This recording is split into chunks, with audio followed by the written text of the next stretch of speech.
안녕하십니까 여러분. 소개를 받은 강명도 선교사입니다. 대학 교수이기도 하지만 이제 선교사로 파송받았는데 아직 북한을 가지 못하고 한국에서 선교 활동을 하고 있습니다. 오늘 이 영광스러운 자리에 저를 세우신 하나님 아버지께 모든 영광 돌립니다. 아멘. 저를 초청해 주신 우리 서정동 담임 목사님, 그리고 추기로 목사님, 그리고 여기에 오신 여러 성도님들께 진심으로 감사드립니다. 제목을 너무 거창하게 해가지고 하나님과 한반도의 미래, 좀 너무 거창하죠 사실.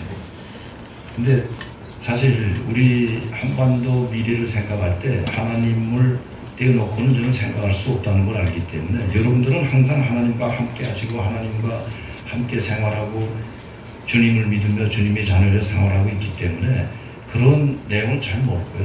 그러니까 우리와 같이, 저는 북한에서 다 송일이 돼서 왔잖아요. 제가 94년도 왔는데 이렇게 통일이 오래 갈 줄 몰랐습니다 사실. 여러분, 엊그제부터였다. 지금 제가 딱 26년째인데요 한국에서 생활하는지. 그러니까 한 반은 이제 한국에서 살았다고 봐야죠. 제가 한국에 올 때 나이가 34살이었습니다. 놀라지만 34살까지 엄청 젊었을 때 왔는데 이제 60이 다 됐잖아요. 60이 넘었죠 이제. 아니, 제가 60 되도록 통일 안 된다고 생각해 본 적 없습니다. 전 북한 떠날 때 이미 북한은 끝났다. 이제 통일 얼마 안 남았다. 그리고 이제 북한의 이 공산체제, 사회주의 체제도 이제 얼마 안 가서 무너지겠구나. 이런 생각을 하고 왔습니다 사실. 이렇게 오래 갈 줄 알았으면 진짜 오지 않았어요. 저 혼자 뭘 잘 먹고 잘 살겠다고 여기 오고 있으면. 그래 안 그래요? 여러분들 만약시 내일이라도 북한에 가면 자유를 찾고 정말 주님도 계시고 잘 먹고 잘 산다 한다고 해도 떠나겠어요 뭐야?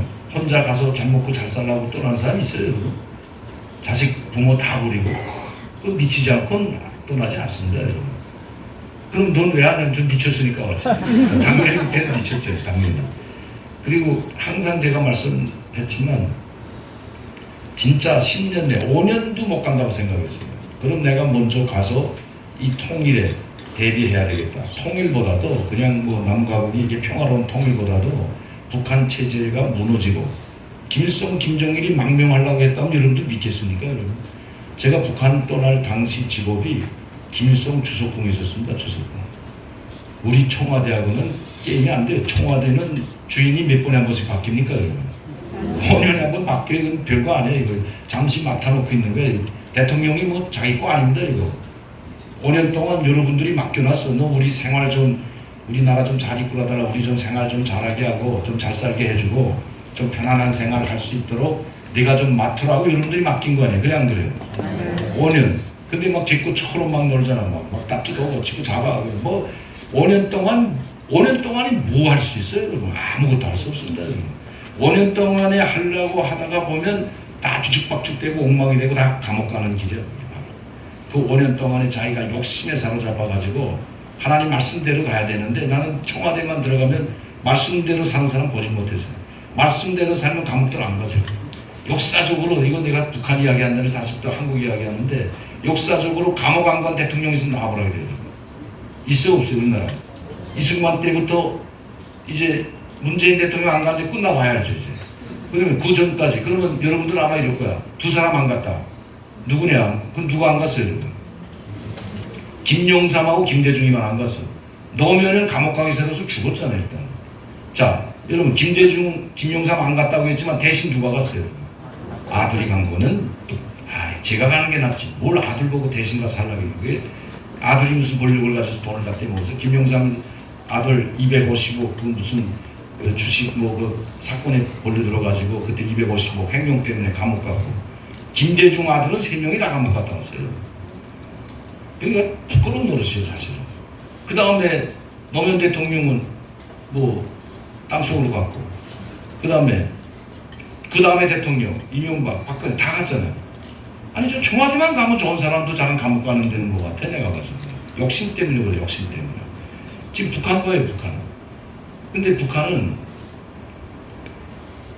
제가 떠날 당시 94년도 이제 끝났다고 했어요 사실은. 왜 끝났다고 했냐면 김일성도 다 끝났다고 했고 자기는 이제는 우리 끝났다. 오죽해서 뭐 망명 준비 다 했겠어요. 김정일도 망명 준비 다 하고 지금 북한의 김정은 있잖아요, 여러분. 제 잘 알아요, 김정은이. 그때 한 가족이니까 친척 안에 져요. 가까운 친척이고. 그러면 이 김정은이나 김정철이나 김여정은 스위스로 피난 보낸 겁니다. 자기네 망명 다 하려고 미리 보낸 거예요, 미리. 제가 있을 때 보니까 93년도 12월달, 10월달에 그때 김경이라고 여러분 아시겠지만 장성택이 나왔죠. 처음 당했죠. 총살당하고 이제 김경일이 이제 아주 미쳐버렸는데, 그러니까 그 김경이가 데리고 갔어요. 다. 김경이가 데리고 갈 때 우리 주석궁에서 제가 있을 때이기 때문에 다 준비해서 보냈는데 우리도 왜 가는지 몰랐다고. 우리한테 야 지금 전쟁이 일어날까봐 먼저 우리 피난 간다 이러고 가지 않잖아요. 뭐라고 한 줄 알아요? 우리한테 저 일반 사람들은 알지도 못해 간 줄도. 근데 저희는 알았죠. 주석궁에 있다 보니까. 그래서 뭐래? 치료차 간다 이랬다고. 치료 때문에, 병치료 때문에 좀 다녀온다. 뭐 고용이라고 가족들. 근데 고용이는 김정일이 이제 부인 안에 부인. 뭐 부인도 아니죠. 그냥 뭐라 그러냐. 결혼 안 하고 사는 여자들하고 뭐라 그래요. 우리 한국에서.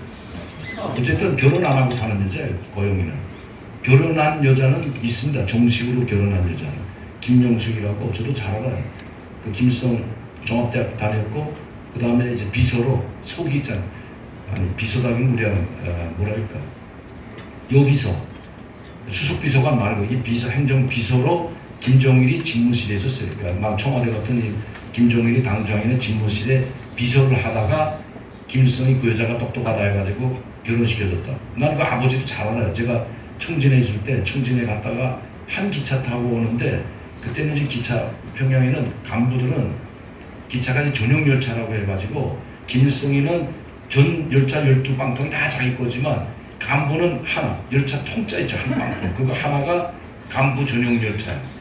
그거 타고 다녔는데 그걸 타는 사람은 별로 없거든요. 그 김일성 친척이나 당전의 정치국 위원 정도 돼야 타는데 그거 타는데 청진에서 올라오는데 그 도당 책임에서 청진 시당 책임에서 사람들 다 끝났더라고요. 그래서 날발해주로 저렇게 많이 나오지는 않겠는데 보니까 잘생기고 잘생긴 사람이 부부지간에 이제 기차가 오더라고.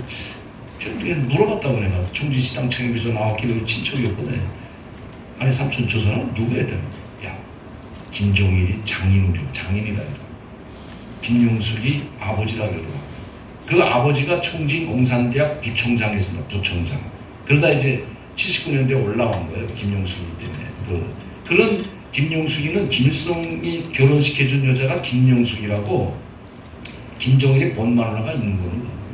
근데 이제 고용이가 가로챈 거죠. 선수니까 일본에서 살았거든. 일본. 그 이제 음악명대학 나오고 만세일수단 무용배우 하다가 김정일이 파트너였다고. 파트너라면 그냥 여러분 여기 여성분들 많기 때문에 그냥 파트너로만 이야기할게. 뭐 술목동가 뭐 연회장에 오면 김정일이 옆에서 파트너 역할을 하던 여자였는데 어떻게 거기 가버려가지고 김정일이가. 그래서 숨겨놓고 키운 아이들이 김정철이 김정은이 김여정입니다. 김일성이하고 단 한 번의 사진도 없어. 김일성이 몰랐나? 알았습니다. 이거. 김일성이가 무슨 바보야. 북한에서는 태양으로 불리는데. 숨겨놨다고 하지만 다 알고 김정일이 불러다가 나도 너 인정 못한다. 그러면 지도자는 이 자기 사생활이나 여기에 단점 교남이 있으면 안 된다고 김일성이 말했다. 그러면 인민들로부터 추앙받지 못한다고 했거든요. 그러니까 내가 용서는 하지만 난 인정을 못하겠다고 해서 평양에 한 발자국도 못 올라왔어요. 그 고영은. 이 원산에서 계속 살았다고. 그러다가 이제 94년도 학교 갈 나이 되니까 93년도 또 이제 여러분 아시겠지만 이제 오래전 일이지만 1차 핵위기가 93년도 터졌거든요. 3월달, 4월달에. 여러분 1차 핵위기라는 게 뭔지 잘 모르죠. 제가 간단히 말씀드리면 북한에서 핵무기 개발을 하기 시작했던 겁니다. 핵무기 개발 안 한다는 조건으로 이제 IAEA에 다 그 NPT 다 가입하고 했는데 김일성이 가만 보니까 이 체제를 지키려면 핵무기 없이 도저히 불가능하거든요. 왜? 소련이라는 나라가 언제 해체됐습니까? 뭐 몰라도 돼요. 91년도에 사회주의가 싹 멸망해버렸어요. 마지막 동구권 사회주의 나라, 동독 통일된 거 아시잖아요. 89년도에 동독이 베를린 장벽이 무너졌거든요. 이거 무너지리라고 한 달 전에도 생각한 사람 하나도 없어요. 그 무너지리라고 생각했다면 북한에 89년대 13차 세계총연합회 추정 2만 5천 명 그 외국인들 불러다 놓고 큰 잔치 안 했죠. 그 잔치는 2만 5천 명 초청, 2만 5천 명. 외국인 2만 5천 명 초청하려면 호텔이 몇 개 있어야 돼요, 여러분. 한 15,000개, 2만 개 있어야 될 거 아니에요, 여러분. 근데 2만 5천 명 엄청나다고요. 그게 바로 세계 13차 국제총연학생 축전이라는 그 엄청난 행사를 북한이 왜 맡았냐? 하는 나라가 없어서 맡은 겁니다. 근데 88 올림픽 하니까 여기 굉장했잖아요. 올림픽 때 한국이라는 나라 다 몰랐잖아요.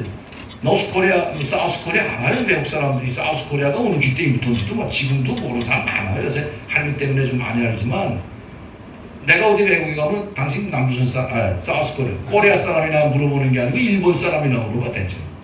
어디 가도 나보고 일본, 내가 뭐 일본 사람처럼 생기진 않아. 어쨌든 일본 사람이나 물어보지 당신 코리아 이름만 없었다고. 그럼 88년대는 더 했잖아요. 그렇죠. 그러다니까 88년대 여기서 올림픽 계획에 해서 한국이라는 나라가 전 세계에 알려지다 보니까 누가 한편에서 웅크러들었어요. 이게. 북한. 노스코리아라는 건 이건 아주 사우스코리아가 코리아 대표가 돼버리고 노스코리아가 있는 점인지도 모르게 되니까 김일성이 열받아가지고 13대 세계총연학생 축전을 했거든요. 근데 올림픽하고 다르게 그거는 이 축제하는 나라, 축전 주최하는 나라가 다 돼야 돼요. 몽땅. 그럼 여기 어떤 나라들이 참여하나? 다 친소 국가들만 참여해요. 그러니까 사회주의를 지향하는 나라. 제가 깜짝 놀란 게 뭔지 아십니까, 여러분? 한국에 와서 사회주의 나라 무너지기 전에 이 전 세계 지도 있잖아요. 국제 지도 있죠. 지도 이렇게 쭉 펴놓은 거. 지구인 말고 지구를 펴놓잖아요. 남반구가 다 펴놓은 그 전 세계 지도 거기다 빨간 칠하고 새파란 칠을 하면 몽땅 새빨개. 새빨간 건 공산국가, 사회주의를 지향하고 사회주의 나라나 이런 나라들은 다 파란색은 유럽의 요만큼, 그 다음에 미국하고 브라질, 이쪽 카나다 쪽에 약간 새파랗고 온 전 세계가 다 새빨겠다고요. 여러분 그냥 간단히 말해서 세계에서 제일 큰 나라가 어디입니까, 여러분? 소련이 소련. 땅이 제일 큰 나라가 미국이 아닙니다. 소련, 알라스카까지 다 소련권이에요. 그 소련이 15개 가맹공화국의 합한 이름이 소비에트 사회주의 연맹공화국이었거든요. 그러니까 소련하면 15개 나라 합해져 있고, 그 다음에 그 위성국가들이라는 폴란드, 아시죠? 폴란드, 루마니아, 볼가리아, 헝가리, 체코, 유고슬라비아, 동부독일, 이게 다 새빨갛다보다. 유럽은 요만큼 붙어있어요. 프랑스 보이지도 않아. 프랑스, 뭐 독일, 뭐 덴마크, 북구라 조금 나라들 내놓고는 유럽이 전체가 새빨. 그 다음에 동남아시아. 동남아시아든 북아시아든 동북아시아든 다 새빨개요. 일본 하나 내도 싹 새빨겠다고 그랬대요. 아니, 사실은 인도네시아도 다 사회주의 국가였지. 라오스, 베트남, 다 말레이시아 다 사회주의 지향하는 국가들이었다고. 보마 뭐 할 거 없어. 미얀마. 그러니까 사회주의 아시아권은 고반다 사회주의다. 고반다. 거기서 인도 하나 딱 내요. 인도하고 새파란색은 필리핀밖에 없었어요. 야, 어마어마했죠. 그런데 89년도 동권이 다 물어보니까 다 새파래졌어요. 중국 하나 빨개. 거기에 절반 붙은 나라 북한. 빨간 거 이거밖에 안 남았어요. 중국하고 북한. 이제 지금 표시하면. 이제 다 새파랬죠. 러시아도 무너져, 소련도 무너져가지고 이제 자유민주주의 국가로 바뀌었잖아요. 제가 이 말씀을 드리냐면 그때 그 새빨갔던 나라들에서 2만 5천 명을 보내준 거예요. 그러면 여기서 잔치를 다 하면 보내준 나라 후에 이제 뭐 지원 물자도 보내주고 돈도 내고 다 하게 돼 있었는데 89년도 13차 세계총연합 축제는 그새 북한이 있는 돈 없는 돈 그냥 싹 끌어다가 그걸 하고 고지가 돼버렸어요. 다 경제가 고돌나게 생겼어요. 이제 동구권 나라들이 돈을 보내주길 바라고 지원해주길 바랬는데 그 지원해주겠던 나라가 한 달 있다 다 무너져버렸어요. 다 바뀌었다고요. 공산 이 빨간 깃발이든 붉은 깃발이었던 그 몽땅 삼색기는 다 바뀌었어요. 이 삼색기라는 유럽은 그만 다 삼색기잖아요. 독일도 뭐 파랗고 노랗고 뭐 녹색이 그만 다 삼색기. 러시아 보십시오. 파랗고 빨갛고 하얗고 이렇게 돼 있잖아요. 다 삼색기가 자유, 평화, 인권을 뜻하거든요. 이 삼색기 자체가. 몽땅 삼색기로 오늘 갑자기 그냥 야 시작하고 무너지고 89년도 그냥 싹 무너졌어요. 그리고 91년도 소련이 해체됐잖아요. 여러분 소련이 해체된 것도 뭐 고르바초브 공로도 있지만 고르바초브 때문에 해체된 게 아닙니다. 동부독일과 소독이 통일된 게 골바초부 때문에 통일된 게 아니에요. 우리가 지금 뭔가 잘못 알고 있어요. 동부독일과 소독이 통일될 때 소독 총리가 한국에 와가지고 한 달 전에 와가지고 당신의 언제쯤 통일, 아마 지금부터 10년 내에는 통일될 거다. 그 한 달 있다가 무너졌단데 총리도 몰랐다고 이렇게 될 줄. 그럼 누구냐? 보이지 않는 힘에 이거 무슨 인간이 이거 통일시키는 거 아니에요. 하나님이다, 하나님. 보이지 않는 힘이 뭐인가 작용 안 하면 통일이 이루어질 수가 없다고요. 그리고 그때도 이 동독안에는 강력한 붉은 군대가 있었고 소련 군대가 40만이 주둔하고 있었는데 동독에 그 통일이 되겠냐고요. 강압적으로 통일하자면 전쟁이 일어납니다. 그리고 베를린 장벽 사람들이 호물 때 군대가 개입하려고 했다고요. 동독이 개입하려고 했다가 안 한 거예요. 네, 그때는 강력한 카리스마를 가진 공산당 소기 25년 장기 집권했던 에리 호네코가 물러난 다음이었거든요. 그러니까 뭔가 이 정말 히틀러 같은 이 독재, 지금 중국이 그렇거든요. 강력한 독재를 해서 강압적으로 거기에 카리스마가 뭉쳐야 이 사람이 말을 따르지. 동독 공산당 소기가 된 지 한 1년도 안 된 사람 이거 뭐 다 자기하고 비슷비슷한데 야 군대 진입시키라면 네가 책임질래? 반발이 일어난다. 그러니까 여기서 안 된 거야. 여기서 회의하는 과정이 뭐야? 회의 뭐야? 하루 이틀 한 주일 이거 어떡하 군대 투입할까 말까 하다가 동독 주민들이 독재개국 이 포크레인 가진 기관 그냥 까부신 거예요. 그냥 다 이 베를린 장벽을 그냥 무너뜨린 겁니다, 여러분. 누가 가서 무너뜨리라고 하고 동부독일이 그래 너 무너뜨리라 괜찮다 이래서 무너뜨린 게 아니에요. 군대를 동원 못 시킨 거예요. 그래도 그 동독이 통일된 다음에 두 사람은 체포됐잖아요. 에리 호네코 독재 정치했던 에리 호네코 그때 당시 그 사람이야 그 이바지 안에 그 무기를 안 해줬다면 이게 통일이 안 오거든요. 근데 이 사람이 그거를 묶어해줬어요. 그게 자기는 25년 공산당 소기하다가 총비서하다가 잘해서 물러나고 후배한테 자기 따르는 사람도 아닌 거기서 선거위에서 공산당 정치위원회에서 추천한 사람이 당소기하고 군대 동원시킬 때 동원시키는 걸 못하게 한 사람이 에리 호네코. 그래서 그 사람이 후에 동독 소독간에 통일된 다음에 이걸 주려고 했어요. 노벨 평화상 주려고 했다고. 근데 안 돼. 왜? 동독 주민들이 모르고 살았던 거. 그 KGB 비밀 경찰, 우리 막 국정원 같은 그 서류 딱 폭로되니까 너무나 많아. 5천 명을 죽였어. 5천 명. 동독의 소독을 넘어가는 사람들 죽인 게 5천 명. 북한이 지금까지 한국이 이제 분단된 다음에 죽인 게 수만 명이 나오거든요. 제가 왜 말씀드리냐면 그래도 동독이라는 공산당 마지막 그 소기는 그 모든 걸 다 감수했다고. 자기가 잘못된다고까지 감수하고 더 이상은 이제는 안 되겠다 해가지고 또 외세에 의해서 우리가 이렇게 해서는 안 되겠다. 여기는 동독에는 소련 군대 40만 주둔하고 소독에는 미국 군대 20만 주둔하고 20만. 우리 여기 지금 5천 명 주둔하고 있잖아요. 2만 명인데 전투병력은 5천 명밖에 안 된다. 그 20만 주둔하고 있었다고. 어마어마하죠. 그런데 이 외세에 의해서 이거 맨날 이 동독이 전쟁 이 초일기로 들어갔던 적이 한두 번이 아니었어요. 3차 세계대전은 동독에서 일어난다고 했다. 유럽에서. 너무나도 많은 군대에다 핵무기 한 150개를 갖다 놨댔어. 동독에다. 이 소련 군대가. 그러니까 이 에리 호네코라는 사람이 더 이상은 이제는 우리 국민들끼리 서로 촛불이 맞대지 말자. 우리가 왜 외세에 의존해가지고 우리 국민끼리 촛불이 우리가 물러서자. 그래서 군대를 투입 안 시킨 겁니다.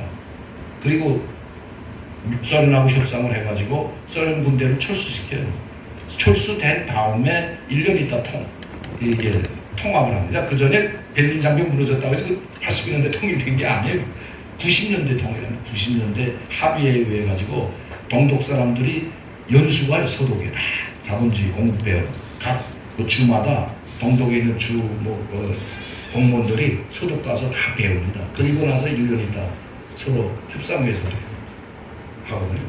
제가 이거 말씀드리냐면 김일성이가 이건 몰랐다고 이게 이렇게 그냥 89년대 모든 사회주의 나라들이 다 깃발을 내렸어요. 중국 하나 내놓고 다 깃발 내렸다. 그러면 북한에 있는 일반 사람들은 소련이 무너진지 동독이 무너진지 몰라요. 왜? 안 하니까. 그거 했다면 사람들이 불안해할까봐 뭐 동독, 루마니아, 뭐 체코, 불가리아 이런 나라 사회주의국가들이 다 무너지고 자본주의국가가 됐다는 말을 일체 안 한다고 그럴까. 그러나 간부들은 알죠. 우리 간부 강연회 때 김일성이 그랬다. 이제 우리가 여기서 무너지느냐 살아남는가 하는 것은 이 인민들을 어떻게 정치사상적으로 교양하고 무장시키는가에 따라서 우리가 살아남느냐 죽는가 판가리가 결정된다. 우리가 부크레스티 루마니아 됐던 니콜라이 차스가 총살당할 때처럼 우리가 아마 무너지면 우리는 다 그냥 죽을 거다. 그러니 우리가 살려면 정신 똑바로 차리라고 간부들 5,000명 모아놓고 강연을 했는데 그 강연 누가 할 줄 아십니까 여러분? 황장효 선생이 했어. 황장효 선생님. 여기 와 오셨던 황장효 선생님. 이 89년 동독이 무너진다. 그때 제가 이민국 대자로 있었거든요. 그러니까 이게 인간을 한 치 앞도 못 본다는 거야, 제가 말씀드리는 거. 나도 못 보니까 그 소련이 무너지는 거, 그 강력했던 소련이라는 게 핵무기가 12,000개 가지고 있었습니다. 12,000개. 그 강력한 소련이 무너지고 자본주의 국가로 발전하고 해체되는 걸 보면서 야, 이제 우리도 끝났다고 했어. 이건 나뿐만 아니고 김일성, 김정일도 다 끝났다고 했어. 그 가족들 다 피난시키고. 그 찰나에 이 93년 4월 달에 IAEA 문제를 끼기 위해서 핵사찰 받으라니까 안 받겠다고 나가 자빠진 거네. 그래서 전쟁 위험까지 갔던 겁니다. 핵사찰 받지 않으면 미국이 공격하겠다고 했잖아요. 영변 핵단지를 폭격해버리겠다고 했다고 그때 당시에. 그럼 뭐 폭격하면 뭐 전쟁이고 전쟁이면 지는 거 뻔한데 기름 한 방울 없지 쌀 한 톨 없지 뭘로 전쟁을 해요. 다 고들라고 그래요. 북한은 지금까지 살아왔던 게 여러분들이 아셔야 될 게 북한 하나 저 혼자서는 작업자전 못하는 나라입니다. 우리나라도 마찬가지잖아요. 작업자전 못하잖아요. 그럼 북한은 어떻게 살아왔나? 모자리는 건 동구권 사회주의 나라라는 이 진영에 속했기 때문에 그 나라들이 지원을 해줘서 살아왔거든요. 식량, 뭐 강철, 이온유, 휘발유 한 방울도 안 나잖아요. 북한 휘발유. 그러나 휘발유 나는 나라가 이 동구권 사회주의나 보관 다 나거든요. 체코, 헝가리 휘발유 조금씩 다 나고 러시아가 제일 많이 나고. 그러니까 러시아에서 공급해주고 중국이 공급해줬다고 이 5년은. 그래서 북한이 이 사회주의 나라들끼리 무역하면서 살아남을 수 있었는데 그 나라들이 다 무너져 있으니까 누구한테 가서 쌀 좀 달라면 공짜 줘요? 자본주의 나라가 뭘 달라면 줘요? 안 주지 당연히. 돈 달러 내야 되지 달러. 다 그렇게 바뀌었는데. 그러니까 힘들었죠 사실. 그래서 김일성이 야 이제 우리도 끝났다. 이제 이거 김영삼이라도 만나서 대통령이라도 만나서 우리가 호심탄회하게 털어놓고 돈 받을 건 좀 돈 받고 하자. 그래서 김영삼 대통령 7월달에 만나려고 해요. 94년에. 그래서 저희가 이제 우리 다 끝났다. 김일성이도 야 우리도 그냥 뭐 중국으로 망명하든지 이 정권 이양하고 정리하는 게 좋을 것 같다. 거기 반기 들은 게 김정일이죠. 김일성 나이가 이제 80이니까 뭐 더 이상 살기도 싫거든요 사실은. 여러분 사람은 나이가 들어야 철 들어. 나 특히 남자들은 죽을 때 철이 든다고. 죽을 때 이거 철 들다 죽는데 나는 아직 철이 없지만. 아니 이거 맞는 말 같아요. 김일성이 나이가 많아지니까 계속 자기가 한 행위에 대해서 계속 상기하더라고요. 회고하고 회개하고 야 내가 그때 그 사람들 죽이지 말아야 이런 말 많이 했다고. 그리고 이 동영상에도 나오지만 자기 80돌 생일 때 울어요. 사양가라는 게 그 고향을 그리는 노래거든요. 내 고향을 떠나올 때 내 어머니 난 바래주면서 눈물 흘리던 모습도 내 눈에 손에 이 사양가를 부르면 울잖아. 80에 난 용감이. 그러면서 자기 어머니 생각하면서 그래서 칠골 교회라는 걸 세운 겁니다. 북한은 교회라는 게 다 기독교는 북한에서 전립할 수가 없어요. 왜? 하나님이나 주님이 절대 거기서는 전립 가능이 안 돼요. 믿어서도 안 되고. 왜? 김일성이라는 신이 있는데 조선노동당이 있고 김일성이라는 주체사상 김일성이라는 자체가 이 김일성 이념이 곧 북한의 우리 말씀과 같은 거거든요.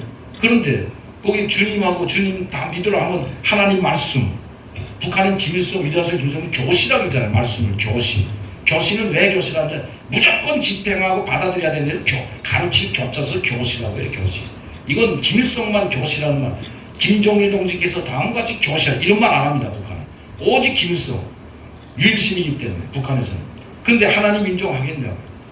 그래서 하나님 이 기독교는 모든 종교가 있지만 그 중에서도 기독교 이 하나님이나 주님은 미제 침략자들이 만들어낸 가짜 종교래. 가짜 호구라고 해요. 호구로 이렇게 보여주거든요. 근데 그 호구라고 하고 다 반동이라고 했던 그 기독교인들에 대한 그 탄압을 계속 많이 하고 교회 다 말살시켰는데 자기 죽기 전에 어머니가 다녔던 교회를 인정하잖아. 이거 얼마나 큰. 그러니까 여러분, 하나님이 살아 역사하신 믿으시기 바랍니다. 이거는 하나님이 움직이지 않았으면 누가 김일성 수령님 교회 세웁시다. 그냥 총으로 쏴 죽이지고. 근데 어떻게 김일성 입에서 우리 어머니가 다녔던 교회 복원하라고 우리 어머니는 교인이었다. 그럼 반동이었다는 소리거든. 내 어머니도 반동이라서. 기독교는 다 반동 취급했는데 다 정치범 성소만 했잖아요. 그러면 자기도 반동의 자식이야, 간단히 말하면. 근데 그걸 인정하고 칠벌교회, 봉수교회는 종교의 자유가 있다는 걸 전 세계 또 우리 한국 분들에게 보여주려고 세웠다면 칠벌교회는 그래서 세우는 게 아닙니다. 어머니를 해고하면서 세운 거예요. 야, 우리 어머니 참 불쌍하죠. 이 강반석이 1894년생인데 그러니까 36살인가 돌아갔어요. 지금 36살이면 뭐 여기 시집 안 간 분들도 많겠는데 36살에 그러니까 꽃다운 나이에 죽었어요. 자녀는 3명 낳고. 그러면 너무 일찍 죽었잖아요. 자기 때문에 죽었다고 생각한다. 김일성이 맨날 김일성이 뒷바라지하고 감옥 가면 또 거기가 뒷바라지하고 그리고 이 싹관주가 해서라도 명예 살리겠다고 그 중국에 김일성에 따라다니면서 자기 뒷바라지 하던 거예요. 그럼 김일성이가 해고록이 뭐라고 썼는지 우리 어머니 집에 들리니까 이 쌀떡에는 다 고미줄 쓸고 머리를 깎았더래. 그러니까 자기 아들이 온다는 거 알고 이제 수건을 쓰고 있는데 어머니 잠들었을 때 수건이 머리 수건 딱 뺏기니까 머리카락이 하나도 없는 거예요. 왜 머리 깎은 줄 아십니까? 이가 너무 많아서 먹지 못하니까 쏙게 이가 너무 많으니까 아들이 그걸 볼까 하면 머리가 깎아버린 거예요. 거기서 막 펑펑 울면서 나왔거든. 그래서 그 어머니 생각하면서 세운 교회가 바로 칠벌교회입니다. 그래서 김일성 마지막에 김영삼 대통령 딱 만나기 3일 전에 굽산. 가로막았으니까 못 만나게 하니까 아들이. 그러니까 요 얼마나 막혔어요. 자기가 정말 태양이고 신인 줄 알았는데 이 아들이라는 놈이 자기 앞길을 가로막으니까 열 박혔어 안 박혔어요. 그러니까 책상 치고 일어나다가 쓰러졌다는 거 아니에요. 매왕산 별장에서 이 정상회담 준비. 94년 7월 12일 날 정상회담 하기로 했다고. 그때 7월 6일 날 권영희 안기부 장관이 백화원철에서 와가지고 다 점검하고 기기 다 설치하고 나와서 12일 날 출발하려고 했는데 8일 날 죽었잖아요. 그래서 무산됐죠. 아마 이게 운이 안 따라 김영삼 대통령. 김일성이 안 죽었으면 첫 남북 정상회담은 김대중이와 김정일이가 가져가는 게 아니고 김영삼 대통령과 김일성이 하게 되죠. 그러면 뭔가 달라졌는지도 몰라요. 그 다음에 야 우리 이자처럼 야 뭐 우리가 중국 소련 동해였고 이때까지 너희하고 대결해 왔는데 너희 우리끼리 한번 해보자 이랬는지도 모르죠 사실은. 근데 김정일이 이 권력 야욕에 그때는 후계자 아닙니까? 김정일이가 김일성의 사람 그때까지 후계자였거든. 그러니까 아버지가 그렇게 하길 정면에 나서 그렇게 하면 자기 전쟁하면 없어지거든. 그래서 치료도 안 해줬다는 거예요. 뇌암살이 치료 파송하는데 의사를 파송하는 내추럴 걸려 죽은 거예요. 심장 마비로 죽. 북한은 다 그냥 내추럴로 죽던 거죠. 다 심장이 거동에 멈췄으니까 하고 심장 마비도 다 바뀌어요. 심장 뭐죠? 심근경색전. 갑자기 심장 먹는 건 심근경색밖에 없잖아요. 그래서 그렇지 김정일이도 내추럴 죽은 거예요. 심근경색으로 죽은 거 아닌데 뇌졸중 3번 했어. 뇌졸중이 2가지가 있잖아요. 내추럴이 있고 혈관 막히는 뇌졸중이 있는데 근데 뇌출혈은 뇌에서 혈관 튀는 걸 뇌출혈이라고 하잖아요. 그 뇌출혈 때문에 죽었다고. 그러니까 우리가 이번에 김정은이 안 나타날 때도 이 김정은이 이제 절도해가지고 쓰러졌다 해가지고 이제 20일 동안 못 나타나가지고 뭐 죽었다 살았다 많이 많았지만 그 집안 자체가 그래. 당뇨에 고혈압에 이 뇌졸중, 아버지도 뇌졸중, 또 이 김정일이도 뇌졸중. 김정은이도 그냥 빨리 뇌졸중하면 좋긴 하겠는데 아직 젊어서 빨리 할 것 같지는 않아요. 그러니까 잠깐 93년도 94년도 상황이 그랬습니다. 그러니까 우리가 주석궁에 있던 사람들은 야 너희만 도망치고 너희만 가족들 다 빼돌리고 야 나도 좀 준비를 해야 되겠다. 도망친다는 준비 아니고 중국에다 그래서 제가 중국에 출장을 나왔던 겁니다. 중국에다가 마시 전쟁이 일어나고 우리가 이제 지금 미국이 공격한다니까 그러면 손들고 김일성은 중국으로 망명할 거고. 그럼 우린 길림이라도 나와야 되겠다. 그래가지고 제가 그때 저희 장인이 총리였어요. 현직 총리. 총리 용감한데 이야기해가지고 장인한테 이야기해서 나 중국에 좀 출장 갔다 와야 되겠다. 출장 못 가겠거든 그때. 전쟁이 일어난다. 미국이 공격한다. 나가 있던 사람들 다 불러들였는데 강원도 보이층으로. 야 근데 이거 힘든데 이거 너 지금 일체 내보내지 말라는 명령 떨어졌는데 괜찮겠냐 그래서 나 한 열흘이면 된다. 그래서 내가 열흘 동안 갔다 오기로 우리 주석부장한테서 사인 받고 김정일한테 보고도 안 하고 왔는데 그게 들통이 나가지고 김정일이가 경로한 거예요. 자기 승인 없이 총리 사회 김일성 친척 중국에 갔다고 난리 났잖아요 그때. 그래서 내가 그랬어. 내가 먼저 죽는지 내가 죽는지 보자. 에라 이판사판 다 된 거. 나 그럼 떠난다.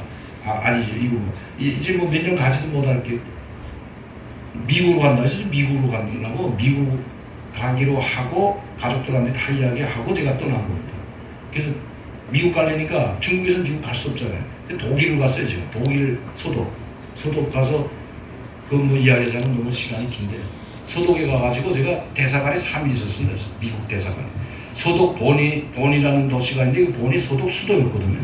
근데 그 본에 미국 대사관에 있었는데 제가 그 대사관에 대사도 만나고 대사관 직원들하고 3일 동안 있으면서 정보 교환 다 하고 그 클린턴 대통령 때인데 저한테 국무부에서 비행기 타고 와가지고 한국인을 보내줘서 말이 잘 안 통하니까 저는 불어를 전공했는데 불어로만 이야기하다 보니까 말이 신축적인 말을 못 하잖아요.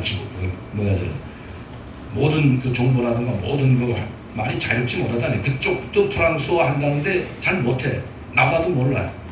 그러니까 이제 미국 국무부에서 한 사람 보냈더라고. 그 이제 한국말 아는 한국계 미국인을 보내가지고 그래서 한 3일 동안 이제 이야기를 하면서 그때 클린턴 대통령이 좋은 정보 줘서 감사하다. 이런 이야기까지 받았는데 편지까지 썼댔어요. 근데 거기서 김영삼 대통령하고 회담하고 미국하고 회담하는 거, 북미 고위급 회담 딱 열리는 거 보고 제가 이거 안 되겠구나. 미국도 이거 믿을 게 못 되겠구나. 왜냐하면 그때 핵 문제를 해결할 수 있는 조례의 기회였다. 내가 그때 북한이 영변 핵단지만 공격받는 게 아니고 미국이 영변 핵단지 아니라 전면 공격한다고 선포하면 다 망명했다.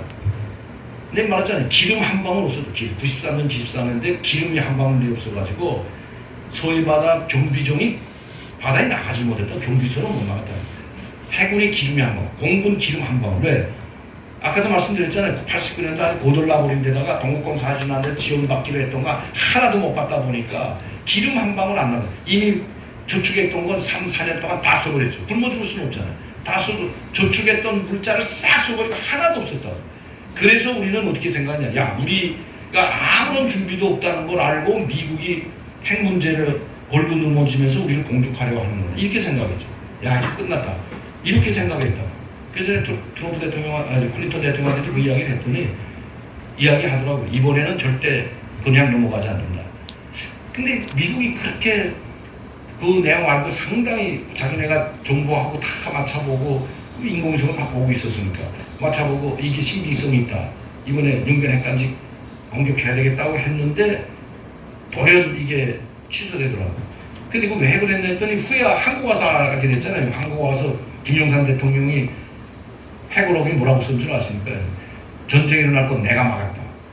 결사항 반대했다는 게 이거 절대 북한 치지 말아라. 그러면 이거 북한이 전면전이 일어나면 우리 피해 너무 크다.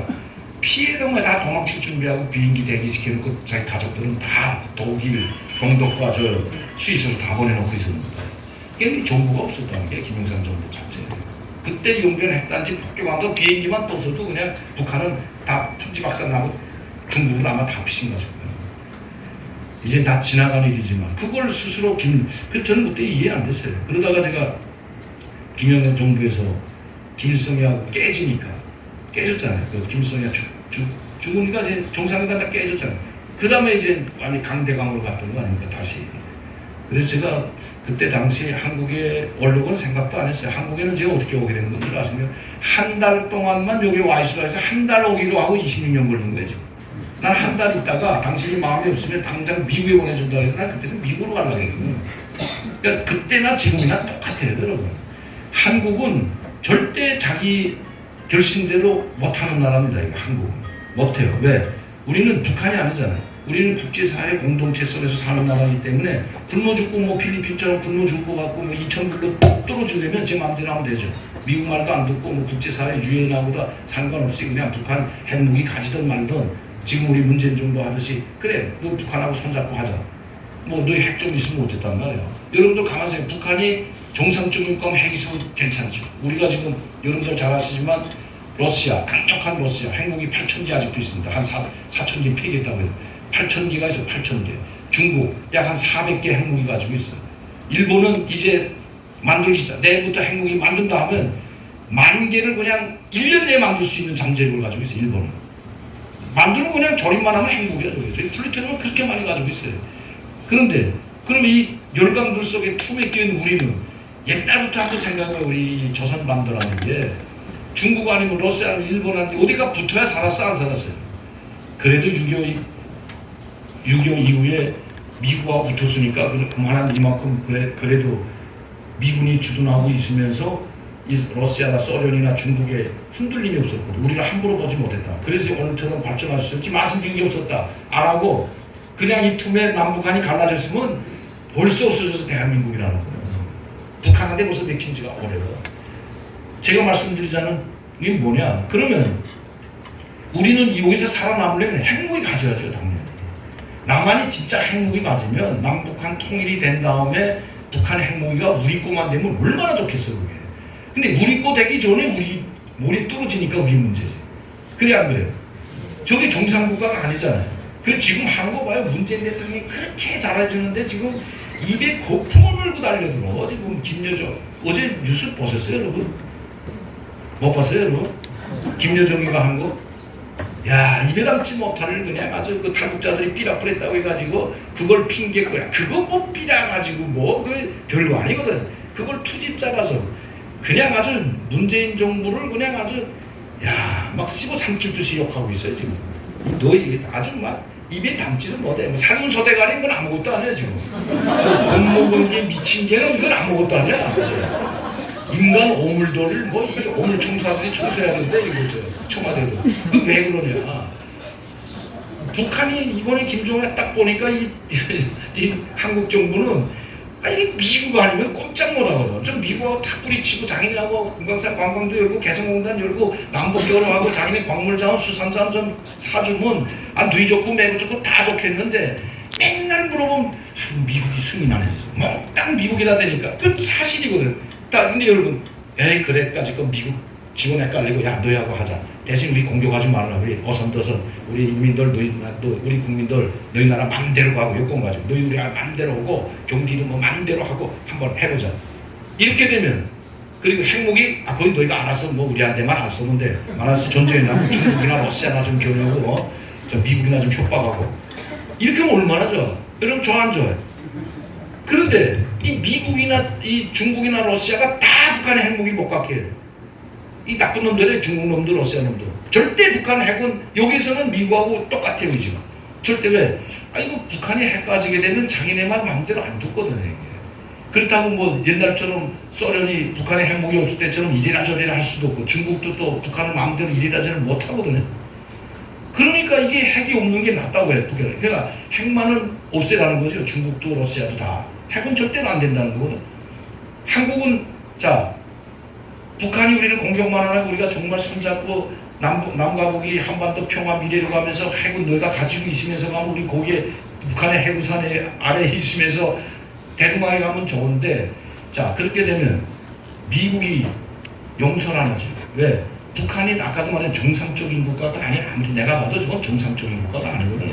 그러니까 미국이 너희 핵무기 내려놓기 전에는 모든 걸 수용할 수 없다. 절대 용서가 안 된다고 했대요. 그러면 아까도 좀 말씀드린 한국이 야 미국 보고 맘대로 해라. 우리 그래도 북한하고 하겠다. 지금 맘대로 하겠다고 소리만 치지 맘대로 못하고 있거든. 그러면 어떻게 되냐.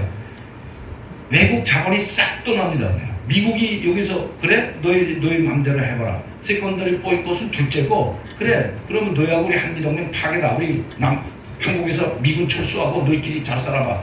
이 말 한마디면 한국 경제는 어떻게 될 것 같아요? $1,500로 보죠. $1,500는 안 될 것 같아 내가 봤을 때. 그냥 추풍나게 돼. 이걸 문재인 정부가 알고 있기 때문에 지금 뻥뻥 앓고 있는 거예요, 지금. 북한 말을 들어줬으면 좋겠는데, 이거 미국이 이거 딱 버티고, 이거, 아무리 가서 미국에다가 설명하고 저 해군 우리가 어떻게 해서라도 끌어내리게 할 테니까 남북 경제 교류 협력하게만이라도 금강산만이라도 토달리 절대 안 된다. 금강산 푸는 날에 그냥 세컨더리 포인트 때리니까 네 알아서 하라. 세컨더리 포인트가 뭔 줄 아세요, 여러분? 달러 못 쓰게 하는 게 간단해. 너희 달러 안 쓰면 너희 중국 돈 쓰는 거 쓰면 네 맘대로 알아. 너희 달러 못 쓰면. 달러 못 쓰면 무슨 돈으로 수출해서 중국 돈 받아가지고 중국 물자만 사오면 되죠, 중국 물자만. 우리가 중국에서만 사오는 물자 가지고 살 수가 있어, 우리나라 경제가. 이거 어림도 없어요. 그러니까 안 되는 거예요.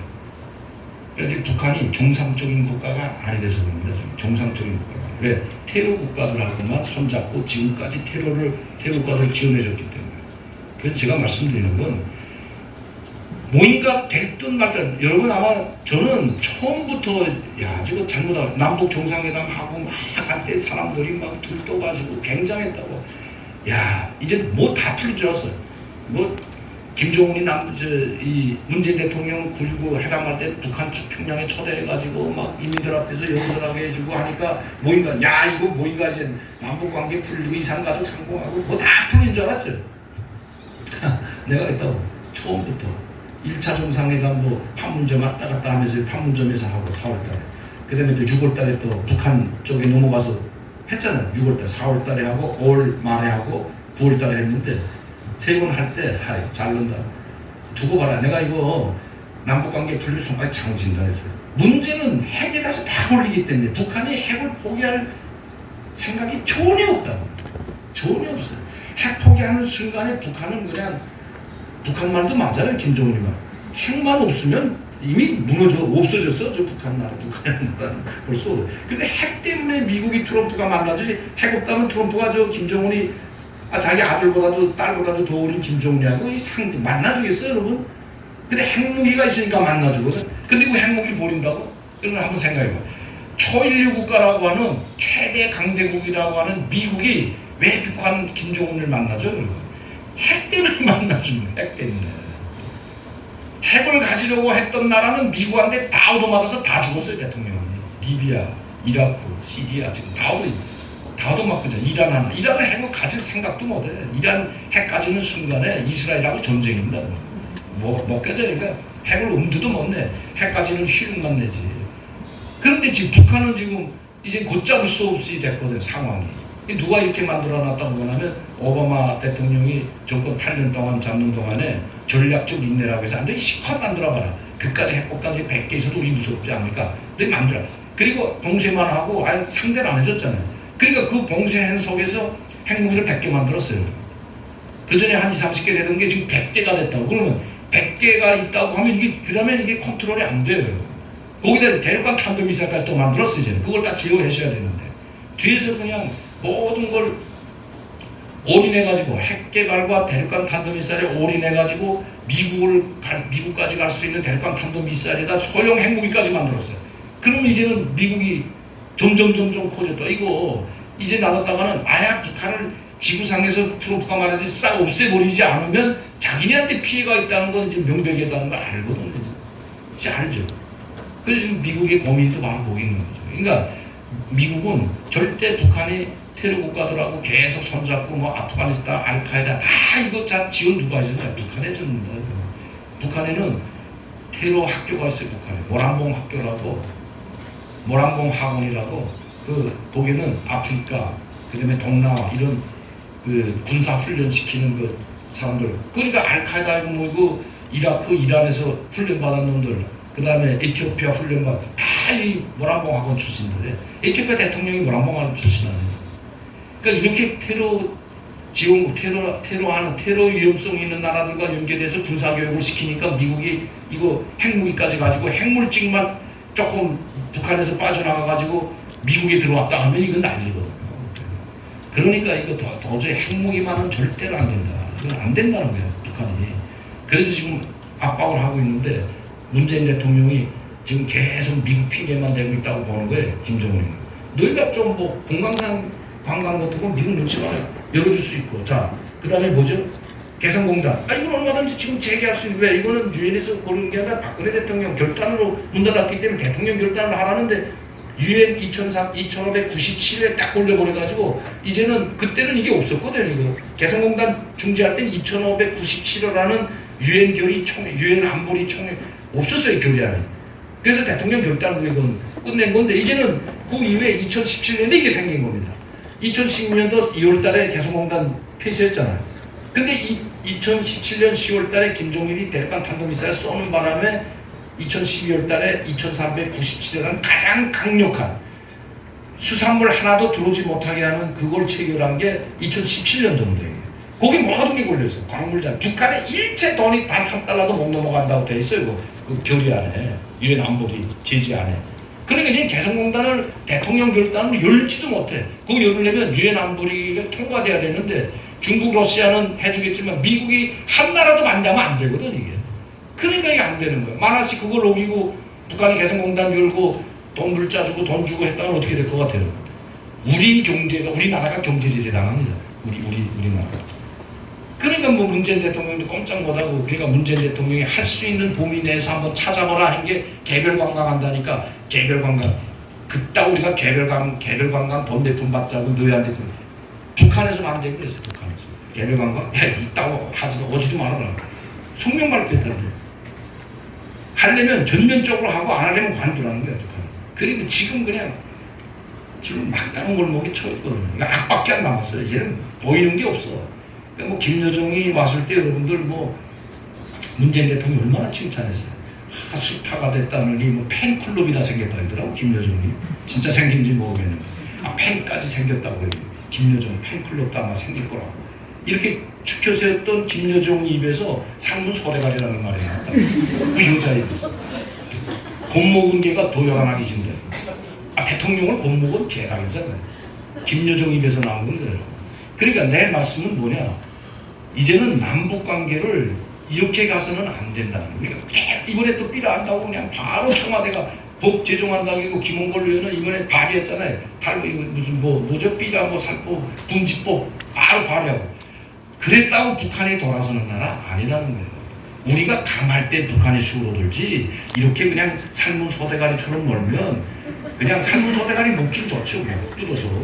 그렇게 생각하는 게 북한입니다. 저는 북한의 고위층에 있었기 때문에 문재인 대통령이 다 잘못한다는 게 아니라, 너무 뭐랄까 착해서 그런가? 너무 북한 말에 그냥 북한 입장만 계속 써주다 보니까 그냥 알기 우습게 알아버린 거예요. 박근혜 때 한번 생각해봐요. 전쟁 아닌 걸 하자니까 황병수와 김명곤이 내려와가지고 잘못했으니까 제발 대북방송 꼬달아서 꼬주고 올라갔잖아요. 그래 쏠려면 쏠. 대북방송 그거 쏘갔다 그런 거네, 김정은이가. 명령 내렸잖아요. 48시간 내 대북방송 끄지 않으면, 대북방송 아세요? 그 전선지대에 틀어놨던 거. 그 발사 쏘라. 이게 48 명령 내렸는데, 그래 쏘려면 쏴. 우리 그냥 너 쏘기 전에 우리가 먼저 쏘겠다고 전략자산 싹 들어오고, 비온비 비롯해가지고 비오스 전략폭격기, 항공모함, 그 다음에 잠수함, 핵잠수함 싹 다 한반도에 다 배치됐잖아요. 모함한데 빨리 출동해달라고 해가지고 싹 들어와가지고, 그 박근혜 전 대통령이 뭐라고 했나? 전선에 내려가가지고 사단장 만나가지고 쏠 기미 보면 먼저 쏘고 나한테 보고하라 그랬어요. 그런 명령까지 내려왔잖아요. 그게 2015년도입니다.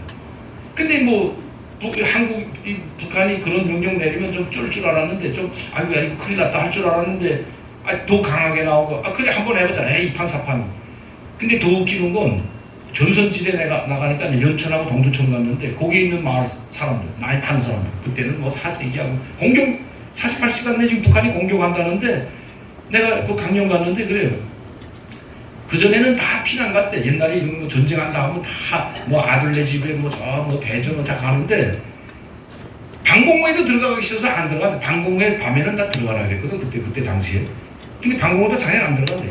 아이고 이젠 70년 80년 맨날 쏜다고 전쟁한다고 전쟁하지도 못하는 새끼들 또 말로 끝났다. 아이고 이제 지겨 죽어도 그냥 내 집에서 살아남고 이런 배짱이 생겼더라고요. 전선지대에 사는 그 어르신들이. 내가 그때 동두천 씨하고 연천 그 특강을 갔는데, 왜 무섭지 않아요? 아이고 이제 지겹대. 무서운 것도 지쳤대.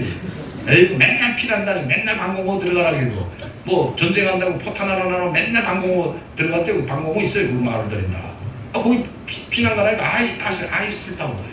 라면 좀 사라세요. 라면 무슨 라면이에요? 밥에 먹으면 라면도 안 사고 물도 안 사고. 야, 그러니까 황병서하고 내로한 거예요.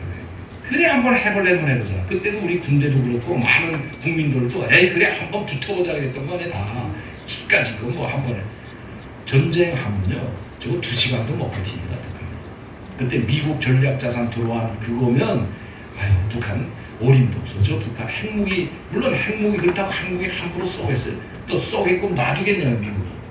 모든 비행기 정찰위성들이 다 떠가지고 딱 하면 성군보다 개미새끼라는 것도 맞다는 건데 그것 때문에 잘렸잖아요. 국방부 육군참모본부 지하 뽕코에 들어가가지고 개미새끼 가는 거 이렇게 보고 가서 교회 가서 간증하면서 말했다고 잘렸다고 내가 작년에 탈북자인데 내가 한번 들어가 봤는데 참모총장님이랑 같이 해가지고 우리 한반도 지도가 이렇게 구려져 있는 게 아니라 인공위성으로 봐요. 이 벽면보다 더 커요. 벽면 2개 많은데 그 스크린이 거기에 한반도 지도가 나와야 돼. 인공위성으로 보고 있는 거야. 시시각각 계속 보고 있는 거야. 24시간. 그럼 거기 비행기 비행기 뜨는 거 배 가는 거 다 하고 거기는 전투기는 녹색 표시해놓고 일반 그 이제 고기잡이 빼는 뭐 무역선이면 빨간 표시해놓고 다 이렇게. 근데 우리 그 전투기가 다 가서 이렇게 비행하는 거, 정찰 비행하는 걸 계속 나와 그 스크린에. 우리는 우리 바다하고 하늘은 그냥 개미 새끼 같은 게 다다닥 붙어서 얼마나 비행기가 많이 뜨고 내리고 배가 얼마나 많은지. 북한은 개미 새끼 한 마리도 없어. 바다가 그냥 텅텅 비어서 하늘도 텅텅 비어. 그렇게 차이가 나요. 제가 직접 봤으니까 제가 말씀드리는 건데, 그러니까 이제 뭐 이동한다. 포착 딱 해가지고 여기서 스위치만 하면 나요. 그냥 1m도 편차가 안 나게 다 타격해버리기 때문에. 아이고, 그러니까 그걸 아니까 그때 박근혜나 뭐 국방부에서도 김관진 비롯한 그때 안보실장들이 전쟁에도 괜찮다고 했는 거지. 초전 박살 내버린다고. 물론 포탄 몇 발은 떨어지겠지. 재래식 포탄이야 뭐 뭘로 맞겠어요. 그러나 포탄 몇 발 쏘기만 하는 게 끝이야. 그 다음엔 그냥 아주 우리 전력으로 쏟아붓게 되면 개미새끼 한 마리도 살아나기 힘들어요. 그런 전력이 있었다. 이 미국 전력이. 지금은 전략자산 하나도 안 들어왔어요. 우리 하나도 없어요. 트럼프가 안 보내잖아요. 방위비 분담 그것 때문에 지금 보내지도 않아 갔다는 거 아니에요. 지금. 그래서 지금 제가 말씀드리는 건 우리 한반도 미래는 제가 이제 끝내려고 하는데 제가 지금까지 와서 본 경험에 의하면 하나님한테 달려있습니다. 이거 북한 무너지는 거 전쟁할 필요도 없이 무너뜨리게 하는 방법은 보국만 들어가면 제가 봐서 저는 여기 와서 이제 하나님을 믿게 됐고 물론 할아버지는 해방전에 목사도 했고 뭐 훌륭한 목사라고 합니다. 장신대 나왔어요. 제 할아버지 평양신학교. 그게 지금 서울에 와가지고 장래신학대학교가 원래 원조가 평양에 있었거든요. 평양에 있던 게 내려왔는데 그래서 제가 장래신학대학교에 가게 된 겁니다. 저희 할아버지 강양훈 목사, 너희 할아버지가 여기 학교에 다녔다. 네가 하나님이 널 보냈기 때문에 너는 반드시 진짜 목사가 돼가지고 너희 강씨 핏줄 그 목사 핏줄을 이어야 된다. 그래서 제 그 운임 되신 분이 경민대학교 이사장 황우준 그 이사장님이라고 그분이 저희 할아버지 교회에 청년부장을 하셨답니다. 자기가 너무 잘하시더라고요. 그리고 저 할아버지 때문에 살아서 왔고 저희 할아버지가 그때 독초선 민의원이 위원장을 했거든요. 김일성보다 더 높았잖아요. 김일성 공산당 서기고. 그러니까 지금 저희 할아버지가 노련 여기서 만든 내가 해서 한국에 6.25 전쟁 전에 내려온 분이에요. 내려와가지고 여기서 학교도 세고 아주 장로님인데 충실한 정말 신실한 기독교인 분인데 제가 여기 한국에 왕고 알고 저를 찾아서 와가지고 저를 데리고 그 장래신학대학교에 오는 건데 그거 이야기하자면 복잡해요. 내가 뭐 그렇게 쉽게 받아들이겠어요. 아주 저는 솔직히 말씀드리면 한국에 와서 교회는 다녔지만 하나님이 역사하신다는 걸 아예 믿질 않았어. 너무 머리에 꽉 차 있어. 이게 안 빠집니다. 안 빠져요. 그 가짜라 호구다 했는데 빠지겠어요. 그리고 또 어떤 엉뚱한 생각에 하나님 살아있으면 왜 이렇게 이 세계가 왜 이 모양이냐. 불쌍한 사람 편인데 하나님. 이 비입부 부입부가 너무 심하잖아요. 그리고 저 북한 같은 나라 저렇게 많은 사람들이 굶어 죽고 하는데 하나님은 그럼 왜 방치하나. 이런 생각을 한다는 게 모르니까. 이 하나님의 말씀을 몰라서요. 말씀이 그냥 성경 읽기만 해도 몰라요. 사실 누가 정말 공부를 착실하게 성경 공부를 가르치지 않으면 보다 제가 장로신학대학교 갔다 와서야 이 하나님 지금 그 구약과 신약 지금 시대 구약 시대와 신약 시대가 뭐가 다른지 그때는 저희 뭐가 뭔지 몰랐어요. 이 하나님이 직접 이스라엘 백성들을 이 애굽에서 끌어내오시면서 역사가 시작되는 그 출애굽기로부터 해가지고 주님이 오시기 전까지 이 구약 시대를 몰랐다고 나는 이걸 전혀 몰라요. 일반 북한 사람들을 그냥 교회에 앉아서 뭐죠 말씀만 들어가지고는 속으로는 아멘하고 겉으로는 아멘하고 다 이제 감동돼서 울기도 하지만 집에 돌아가면 하나님 뭐 살아있긴 살아있을 거야. 이게 하나님 다 없다 그래. 다 없다 그래. 제가 북한 아이들하고 많이 만나보면 명대 너 아직도 하나님 믿냐 이래요. 너 진짜 믿냐 그래요. 나하고 교회 다니고 이제 그러면 진짜 믿냐 물어보는 사람이 엄청 많아요. 고반 다가 그래요. 내가 이제 교회 가잖아요. 안중도 하고 이제 교회 다니고 열심히 다니면 명대는 진짜 하나님 믿냐 이래요. 그러니까 자기는 안 믿는다. 교회 다녀도 안 믿어요. 그렇게 만들어버렸어요. 사람들한테. 이게 한 번 박힌 이 생각이 그리고 이념이 안 빠집니다. 김일성한테 속았다는 건 여기 오면 금방 알거든요. 그거하고 김일성한테 속아서 하나님 살아계시는데 교회가 가짜라고 그 교양마다한 것도 그러면 그것도 가짜로 알고 바로 하나님 찾고 교회 오면 바로 믿음을 가져야 되는데 그건 또 별개야. 왜? 한 번 속아봤잖아요. 신처럼 믿고 속아봤는데 여기 오니까 또 신이 한 분 또 있어. 김일성 대신 하나님. 김일성한테 속았는데 이제 또 하나님한테 속으라기래 이제 또 여기 교회 분들이. 그러니까 이제 지겨워서 그냥 잘 먹고 잘 살다 내 힘대로 살다가 죽겠다. 이게 거기서 온 사람들이 대다수 생각입니다. 또 교회에 또 나오게 되면 교회 생활하게 되면 여러분 믿음 생활하게 되면 담배 피워도 눈치 보이고 술 마셔도 눈치 보이고 다 눈치 보이잖아. 정직하게 생활해야 되잖아. 근데 여기 오면 먹지 못했던 게 뭐예요? 북한에서 고기도 못 먹고 술도 못 먹고 담배도 고급 담배도 생각하면 맨날 이싸고 뜯어다가 그냥 신문지에 말아서 이것도 없어 뭐 피우던 아이들이 다 슈퍼만 가도 그냥 아주 북한 외화상점 김일성이 다니는 상점보다 더 많은데 그러니까 한번 시컷 먹고 시컷 담배도 피워먹고 한번 해봐야 되는데 교회부터 오면 눈치 보이게 된다. 눈치 본다. 물론 여러분들이 북한에서 온 탈북민 보고 당신 담배 피우면 안 돼.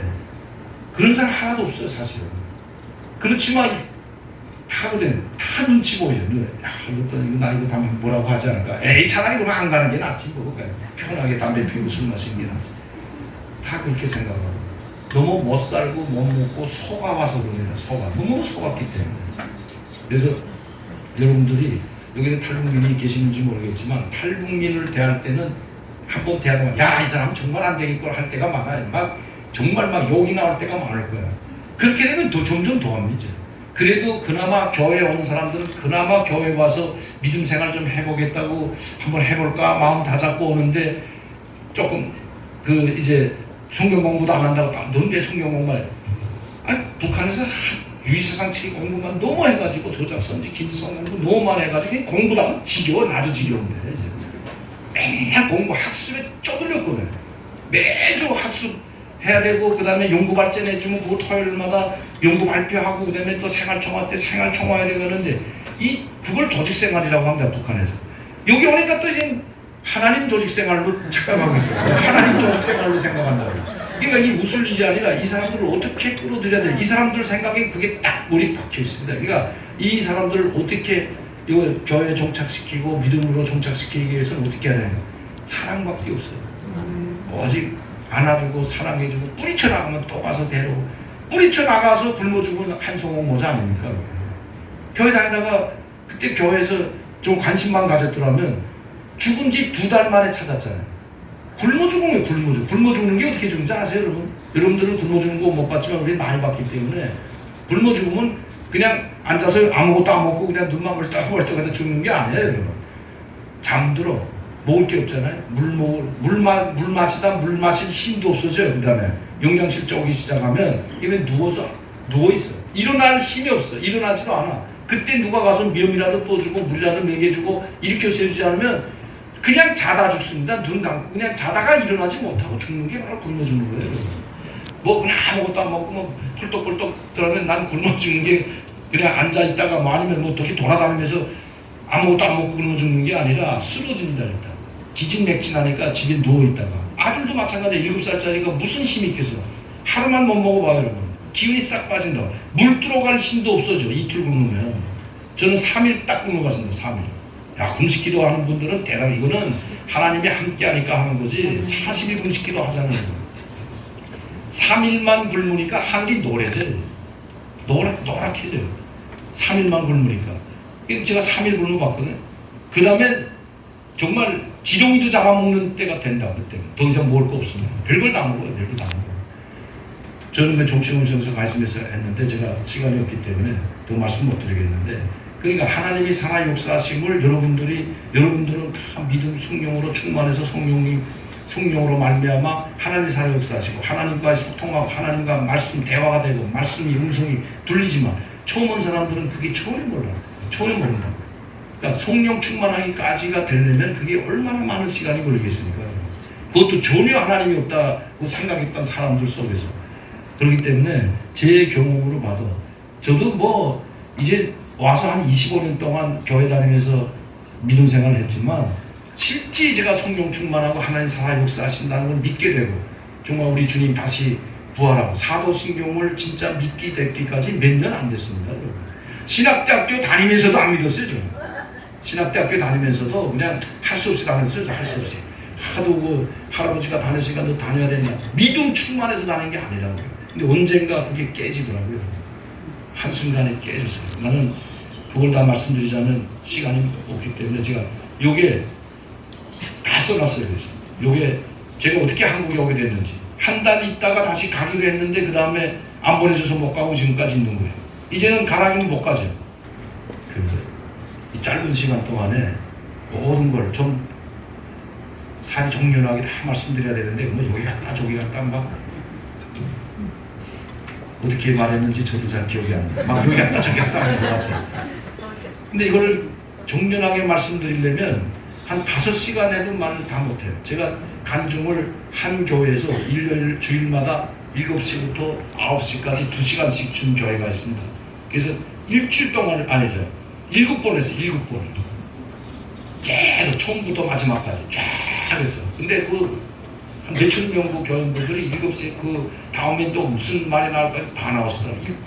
7번 해서 한 달 넘었죠. 그러니까 한 달 한 반 동안 매 주일마다 가가지고 간증을 했는데 그래도 할 말 다 못했어요. 마지막에. 실제로.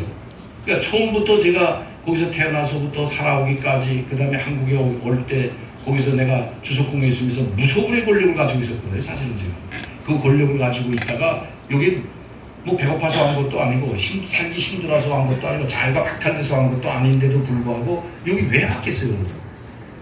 내가 생각해 볼 때도 여러분들이 저한테 가장 큰 질문이 뭔 줄 아세요? 당신은 왜 안 왔어요? 여기 도대체 여기 뭘 얻어먹으러 왔냐? 가족 다 버리고 얻어먹으러 온 거 아니잖아. 내가 얻어먹으러 또 안 오지. 내가 어제 거기 있을 때 돈도 더 많았고 여기 와서 지금 아주 무슨 불쌍하게 살고 있는 거지. 어제 하나님 빼면 정말 이거 너무 비참해. 내가 주님을 내 주로 모시고 사는 것 외에 그걸 빼면 진짜 비참한 생활입니다.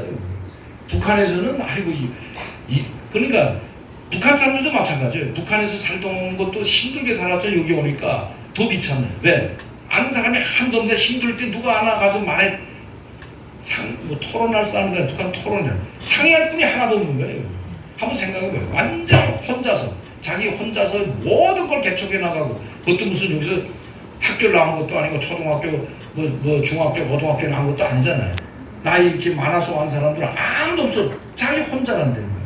누구한테 가서 어려움을 호소하고 누구하고 가서 자기 안타깝고 힘든 걸 누구하고 상의하겠냐고요. 아무도 없죠. 그러니까 마지막에는 자살 그래서 한 거야. 탈북자를. 절의 고도에 남은 심정이거든. 야, 내가 도대체 왜 왔지? 이런 생각하다 자살한 사람들 자살률 1위가 OECD 국가 중에서 한국이 1위라는데 한국 내에서 자살률 1위는 탈북민인 거 아세요? 여러분? 탈북민들이 자유를 찾아왔는데 왜 자살? 그 힘들게 압록강, 두만강 그 밀림 속 나와서 뱀이 와글와글 하는 데서 살아 돌아간 사람들이 여기 와서 왜 자살하냐? 죽을 각오를 하면 뭔들 못하겠어요. 안 그래요, 여러분? 전 항상 그렇게 만 죽을 결심만 하면 뭔들 못하겠냐? 근데 못하니까 죽을 거 아니야. 그럼 그만한 고충이 있다는 겁니다. 자유를 찾아왔다고 해서 여기는 풍요로운 사회라고 해서 그 사람들까지 풍요로운 사회는 아니라는 겁니다. 물론 자기가 열심히 해서 열심히 하면 성공하지만 여러분들도 열심히 성공할 것 같으면 한국 사람들 열심히 다 성공했겠고 여러분들 중에도 성공한 사람이 있고 성공 못하고 지금도 열심히 그대로 사는 분들이 대다수 아닙니까? 그러면 북한에서 온 사람들 많은 한국 분들이 잘해줘요. 열심히 하면 먹고 산다. 열심히 하기만 하면 돼. 그 열심히 하는 과정에 천대 학대는 상상을 못해. 상상을 못해. 근데 어제 탈북자 그 러시아에서 온 건설 노동자 나왔다고 하는데 저 어디 지방에서 이제 일하다가 어디에서 했다고 왔다 저한테 찾아왔어. 나이 저보다 한 10년 아래인데 여기 완지 이제 한 10년 됐고 왜 너 뭐 일자리인데 이 친구 지게자 기술이 있어. 용접도 하고 다 해. 왜 올라갔냐 했더니 야 더 이상 못하겠다네. 왜 그래? 완전히 그냥 힘든 일은 다 자기 시킨다는 거야. 완전히 왕따. 그래서 아니 한국 사람들이 못하겠다는 건 다 자기 시킨대. 그냥 멍땅 거야. 그래서 아니 왜 다른 사람들이 안 하겠다고 왜 나중에 안 하겠으면 너도 가라 이러는데요. 야 참 정말 안 하겠으면 가라 이래. 그 가면 어디가 도대체 일자리 없는데 어디 가냐고. 그래서 나보고 아니 교수님 어디 일자리 있으면 열심히 하는데 너 열심히 했는데 왜 하냐고. 돈도 많이 타고 하는데 이자 그 이야기를 쭉 하는데 이건 아무것도 안 해. 제가 그보다 더 심각한 말. 그건 아무것도 안 해. 그러니까 한국 사람들 시키면 안 한대요. 힘들다고. 그러면 꼭 자기 한대요. 근데 용접도 지게참 모든 걸 다 자기. 야 더 이상 못하겠다고 안 가겠다. 그렇게 하고 자기가 왔다는 거예요. 그래서 야 노가다는 할 때가 많아. 너 몸으로 떼고 몸으로 하는 건설 현장. 여기는 내가 건설에서 사장들 많으니까 너만 열심히 하면 너한테만 시키지 않는다. 그 직장에서는. 그거 내가 해줄 테니까 좀 기다려보라. 그 주일이다 오늘 인천 이제 집에 자기 친구 집에 거기다 이제 고주 떼고 거기다 붙여야 되잖아요. 그 고주 이제 등기하고 갔는데 그 친구 10년 됐다고. 열심히 해도 이렇다고. 이게 그 사람 한 사람 문제가 아니에요. 물론 한국 사람 어떤 탈북자들은 열심히 못하는 탈북자들이 원래 그렇게 살았으니까. 그러면 딱한 눈초리 보내고 완전 왕따 나간대. 왕따. 탈북자가 한두 명이 아니라 하나 있던 둘만 있어 조금 낫대요. 그래서 자기네끼리 많이 좀 통하고 하는데 대체로 뭐 하나 둘 있거든. 그러니까 야 완전히 왕따 당한대. 그래서 나는 왜 열심히 하면 왕따 안 당할 것 같은데 저는 몰랐거든요. 그런 것도. 그러니까 이러한 것들 그러니까 여러분들하고 섞이질 못하는 거야. 섞이질 못해요. 열심히 하면 말은 열심히 하면 왜 우린 다 그렇지 않은데 그렇지 않은 사람들이 대다수면 또 그렇지 않은 그런 사람도 있다는 거예요. 그러니까 특히 이 건설 현장이나 뭐 중소기업 같은 이 열악한 현장에는 근데 탈북자들이 가면 대체로 열악한 현장이가 열악한 현장. 그러다 보니까 이제 그런 일들이 많기 때문에 그러니까 그 다음에 열받으면 술 먹고 자살하는 거예요.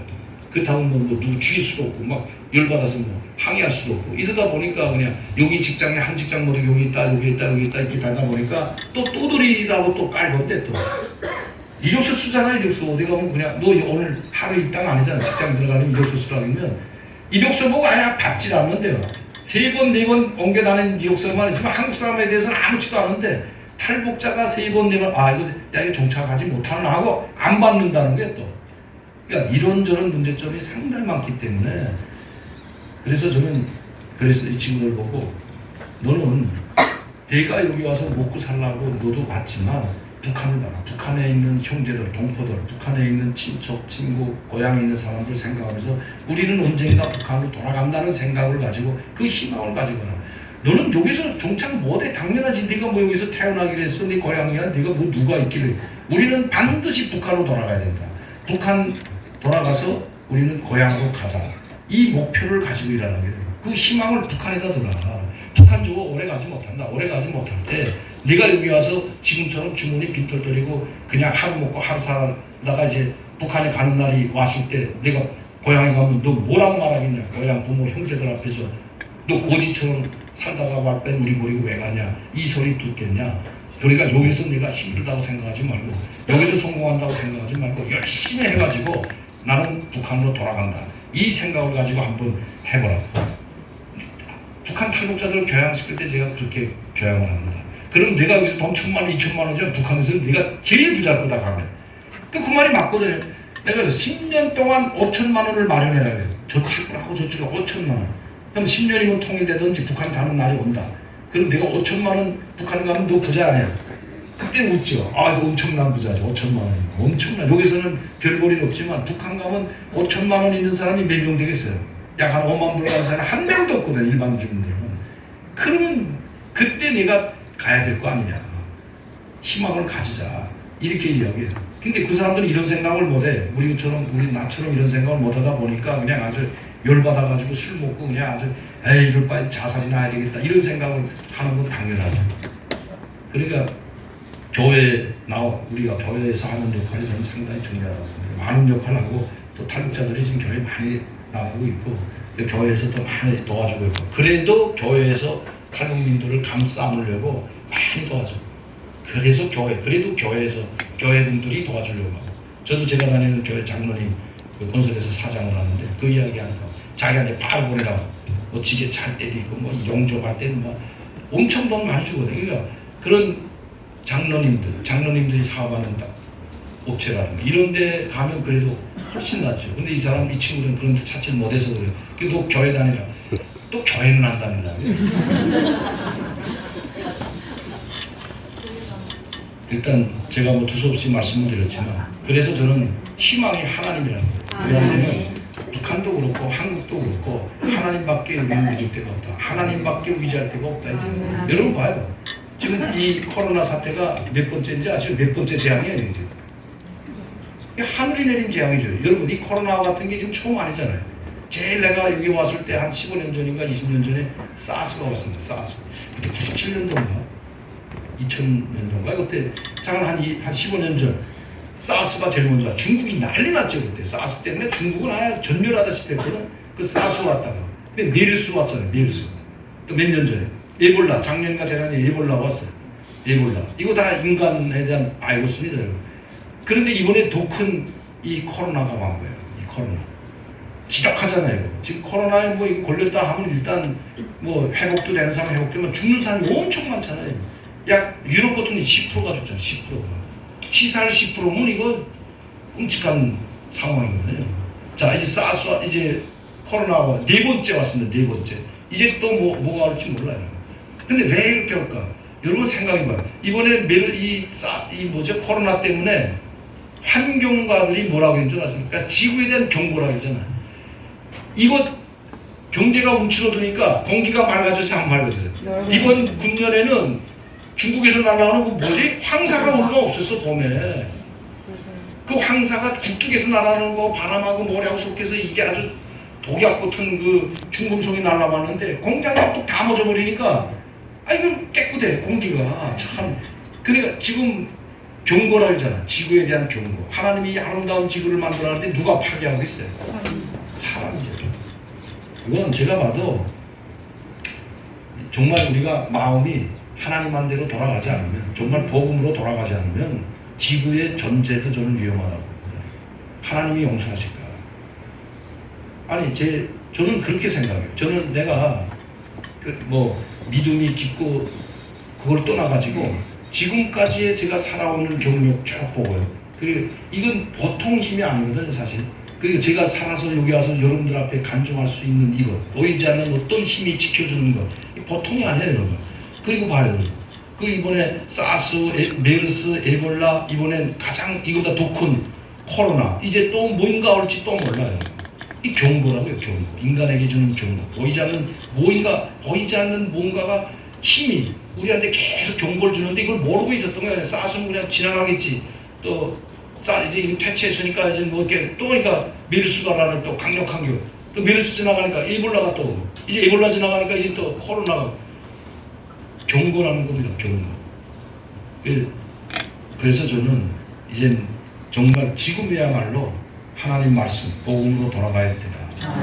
그리고 정말 사랑으로 사람들을 안아줘야 되기 때문에 저는 그렇게 생각합니다. 나는 여러분들께서 정말 통일도 바라지만 통일을 바랄 게 아니라 북한이 우리처럼 자유롭고 믿음을 가지고 살 수 있는 나라를 변하게 해달라고 기도해야 됩니다. 통일 기도하면 잘못된 거예요, 여러분. 통일되면 이게 지금 난리도 아니야. 통일되면 지금 통일됐다고 생각해. 자, 오늘 통일됐다 생각합시다. 판문점 열어지고. 그럼 북한에서 사는 75년 동안 해방된 이제 분단된 75년 아닙니까, 여러분? 다 75년 동안 우린 75년 동안 서로 딴 세상에 살았어. 생각 자체가 완벽하게 달라요. 다루던 사람들이 합칠 수가 없다고. 엄청난 혼란이 옵니다, 여러분. 그리고 북한이라는 나라는 우리보다 경제적으로 20배가 아니라 2000배 떨어졌기 때문에 이 갭이 너무 크기 때문에 동독하고 소독하고 이건 게임이야. 동독은 4배 정도였다. 우리는 왜 제가 2000배라고 하냐면 북한의 한 노동자 한 달 봉급이 1불인데 1불 가지고 1불도 안 돼요, 여러분. 1불 바꾸려면 8,000원 이셔야 돼. 석 달 벌어서 1불 바꿀 수가 있어요. 여러분 우리 보통 그 평균 봉급이 200만 2,000불은 되잖아요. 자, 2,000불하고 1불하고 2,000대 1에 2,000대 1. 2,000배 타야 돼. 무슨 북한의 GNP, 우리 GDP나 우리 GDP로 생각하면 큰 오산인데 북한이 발표하는 GDP대로 산다면 필리핀보다 높아요. 필리핀에 굶어 죽은 사람이 없잖아요. 근데 저긴 왜 먹고도 굶어 가는 사람 아직도 고통당하고 있어요. 굶어 죽고. 그 GDP하고 차이가 아니라고요. 그러면 그 생활이 이자분에 필리핀 잠깐 나왔어요. 2,500까지 2,000불밖에 안 되는데도 불구하고 굶어 죽은 사람 못 봤어. 필리핀 가가지고. 근데 북한은 아니거든. 자기네는 3,000불이라고 하는데 필리핀보다 높은데도 지금 경제가 아주 피폐되고 다 굶어 죽고 지방은 말이 아닙니다. 평양시 하는 애라고. 이런 사회가 됐는데 이게 합해봐요, 여러분. 우리가 감당이 되겠어요, 여러분들이? 감당이 안 된다, 우리가. 우리나라도 지금 돈이 지금 한 5천조가 지금 빚돈이 올라가는데 국민 총 부채가 5천조. 어마어마한 겁니다. 그러면 우리 이런 상황에서 북한 2,500만 기초생활수급자를 우리가 보통 50만 원씩 주는데 50만 원씩 2,500만 주려고 생각해봐요. 아이고 나라 다 팔아도 안 돼. 감당이 안 돼. 이 대한민국 통짜 팔아도 2,500만 못 먹이 사네. 기초생활수급자는 못 받아줘. 그러나 제가 봐서는 2,500만 다 기초생활수급자를 받아줘야 돼. 그 형편에 있다고 제가 봐요. 자기 혼자 아무것도 할 수 없는 사람이 2,500만입니다. 오늘 먹고 내일 먹을까 걱정하는 사람.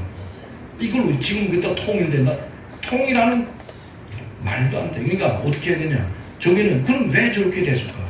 북한은 폐쇄된 국가고 한 사람 독재 국가를 유지하고 저렇게 만들었는데 자원분 우리나라보다 더 많아요. 그러니까 북한이 개방개혁해서 다국적 기업이 들어가고 자유경제가 일어서게 되면 시장 경제가 일어서게 되면 순식간에 일어선다고 보거든요. 오히려 통제된 속에서 저 경제가 일어서게 된다면 엄청나죠. 통일돼봐요. 전교조가 먼저 들어가고 노조가 먼저 들어가가지고 정의당 같은 데가 먼저 들어가. 야, 다 빼앗아서 너희 다 공짜로 내서 우리 당에 입당하라니 2,500만이 다 입당한다. 공짜는 저가 해가지고 다 정의당에 들어가가지고 2,500만이 당한다고. 다 재벌 빼앗아서 다 너희 준다. 이거 아닙니까? 노조, 다 노조부터 만들어봐. 아무것도 못합니다. 아무것도. 그 다음에 그러니까 우리 탈북자들도 그것도 만들어. 여기 와서 좋은 것도 배우지만 나쁜 것을 배우잖아. 나쁜 거. 왜? 일 안 하면 기초생활수급자로 되고 내가 일 나가면 기초생활수급비 잘려. 그러니까 대체로 4대 보험을 안 들으려고 해요. 그 기초생활수급비 때문에. 탈북자들 뭐 그렇게 이야기하는데 아담 못 알아들어. 지금 당장 아니야. 그게 뭐 그건 25년 지난 일이고 이제 짝이 지나봐야 알아요. 지나봐야. 그러니까 이런 상황이라고 그래. 그러니까 북한이 통일보다 북한도 자유, 기업 활동도 할 수 있고 믿음 생활도 할 수 있고 우리 대한민국처럼 자유민주주의로 가게 되는 통일이 아니고 그렇게 되달라고 기도해야 돼. 그리고 북한 사람들이 스스로 일어서게 만들어줘야 되거든. 우리가 들어가서 땅 사고 뭐 경제 뭐 점령하지 말고 통제 이 분사국에서 갈린 상태에서 북한 사람들한테 고기 잡는 방법. 우리 예수님이 가르친 거 아닙니까? 고기 잡는 방법을 가르쳐줘야 돼. 그래서 거기서 자생적으로 일어날 수 있게 해서 어느 정도 레벨이 갖춰진 다음에 그땐 자연적으로 동독 소동이 합의해서 통일되듯이 그땐 뭐 서로 통일하자. 이래야 지금 갭이 이렇게 됐는데 여러분들 교회에 와서 한 100명이 와서 죽치고 앉아서 맨날 나가지도 않고 믿는다고 하면서 밥 달라고 하고 돈 달라고 하면 어떡할 거예요? 내쫓지도 못하고. 내 말이 이거 그냥 웃는 소리가 아닙니다. 교회 가면 다 살려줘. 교회 여기서 100명 왔어. 여러분 그 사람들 먹이주고 살려주고 할 수가 있냐고. 나가서 일하라면 힘들다고 일 안 하면 일 좀 나가다가 아이고 족속이 안 맞아서 못 나갔다고 또 교회 오면 그래 돈 없는데 우리 좀 먹을 거 달라고 밥은 해먹여야 될 거 아니에요. 한두 명이면 뭐 죽을 때까지 밥은 해먹여요. 100명이 왔다고 생각해봐요. 자그마한 교회. 이건 말도 못하죠 여러분. 안 된다는 게 그런 상황이 된다는 게 제가 신뢰를 말씀드립니다. 그래서 지금은 통일보다도 북한의 독재 체제가 무너지고 자유가 오겠고 우리가 기도해야 된다. 하나님 빨리 역사하시고 그런 기도가 이루어질 줄 알고 저는 그래서 북한 사람들 지금 너무 어려워요. 제가 동영 사진도 많이 저한테 찍어오고 많이 보내오고 하는데 제가 어려운 사람들 제가 몇 사람을 손통해가지고 그 압록강 두만강 연한 사람들한테 이야기를 했어요. 야 정말 굶어 죽는 사람들 정말 특히 노약자 어린이들이 많이 굶어 죽거든요. 그 사람들 찾아다니면서 죽이라도 해먹이라고 우리가 지금 보조해주고 있다. 돈을 좀 보내줍니다. 그러면 자기가 돈 보내주고 먹여줬다는 걸 다 사진 찍어서 보내요. 아니면 안 보내준다고 하니까.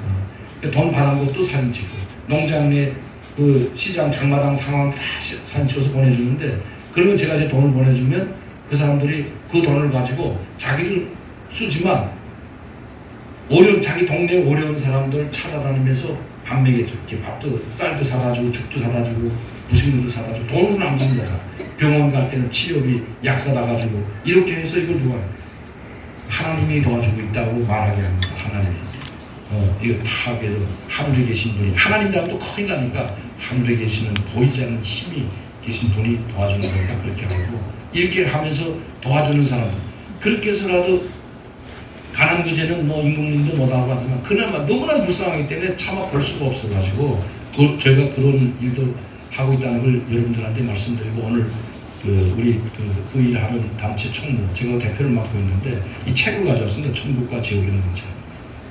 쓴지 오래된 거지만 최근에 발간한 겁니다. 다시 제가 써가지고 여러분들이 저희 단체에 후원해 주시면 저희 나가다가 이제 저기서 하는데 여러분들이 좀 후원 좀 많이 해주시면 여러분들 이름도 북한에 기억됐다는 걸 믿으시고 많이 좀 후원해 주시면 좋겠네요. 아니 많이라고 무슨 몇십만 원, 몇백만 원 하는 게 아니라 책값대로 그래요.